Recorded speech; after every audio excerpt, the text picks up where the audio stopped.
ഒപ്പിട്ടില്ല. സമസ്തയും ലീഗും കൂടി ഒത്തൊരുമിച്ച് പോകണം. ലീഗിന് സമസ്ത സഹായിക്കുക, സമസ്ത ലീഗിനെ സഹായിക്കാം. ആ നിലക്കുള്ള തീരുമാനം എടുത്തു. ആ നിലക്ക് അപ്പോൾ നീങ്ങിക്കൊണ്ടിരിക്കും. പഴയ കാലത്തും ലീഗിൻ്റെ സഹായികളായിരുന്നു സമസ്ത. അറിയാലോ. ചാപ്പനങ്ങാടിന്റെ ഒരു പ്രാർത്ഥന ഒക്കെ ഞങ്ങൾക്ക് ഇപ്പോഴും ഓർമ്മയുണ്ട്.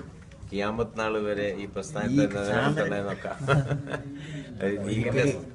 ചാപ്പനങ്ങാടി ഞാൻ പിന്നെ വാണിയനൂർ മുതലിസായിരിക്കാം. അപ്പം അവിടെ അടുത്ത പിടിയെന്ന് ചന്ദ്രൻ വാങ്ങിക്കൊണ്ട് വായിക്കുന്നുണ്ട്. അതിലൊരു ദിവസം റിപ്പോർട്ടർ ഉണ്ട്. കോഴിക്കോട് പിന്നെ ലീഗിൻ്റെ സ്റ്റേറ്റ് സമ്മേളനം നടക്കും. അതിൽ ദ്വാരിക്കുന്ന ആരാ?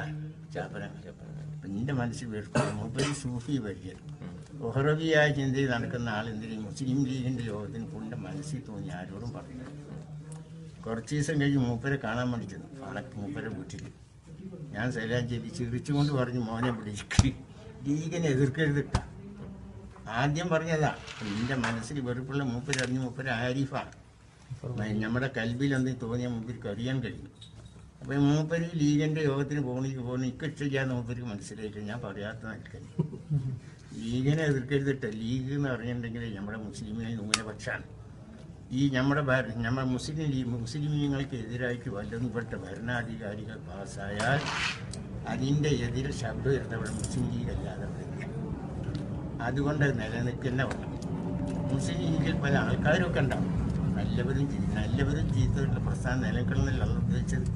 അതല്ലേ മനുഷ്യന്മാർ നല്ലവരും ചീത്തവരില്ല. അള്ള പടച്ചില്ലേ? ഇവിടെ അള്ളാൻ്റെ പടപ്പോൾ മുഴുവൻ നല്ലവരാണ്. ഈ മുസ്ലിം ലീഗിൽ എല്ലാവരും കൂടി ഒത്തിരി നിൽക്കുന്നല്ലാതെ നമ്മൾ സുന്നികൾ നല്ല മനുഷ്യന്മാർ മാത്രം പോയി ചോദിച്ചാൽ നമ്മുടെ ആവശ്യങ്ങൾ നേടിയെടുക്കാൻ കഴിയില്ല. അപ്പോൾ ആ മുസ്ലിം ലീഗിൻ്റെ ആവശ്യങ്ങൾ നേടിയെടുക്കാനുള്ള സംഘടനയാണ് സമസ്ത. അതിലുള്ള എല്ലാ വിഭാഗക്കാരും വേണം. ആര് പറഞ്ഞത്?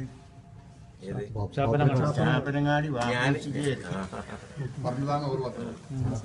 എന്നോട് പറഞ്ഞ വർത്താനം. ഒരു വലിയ മഹാനായി ചാപ്പനങ്ങാടി പോയിട്ട്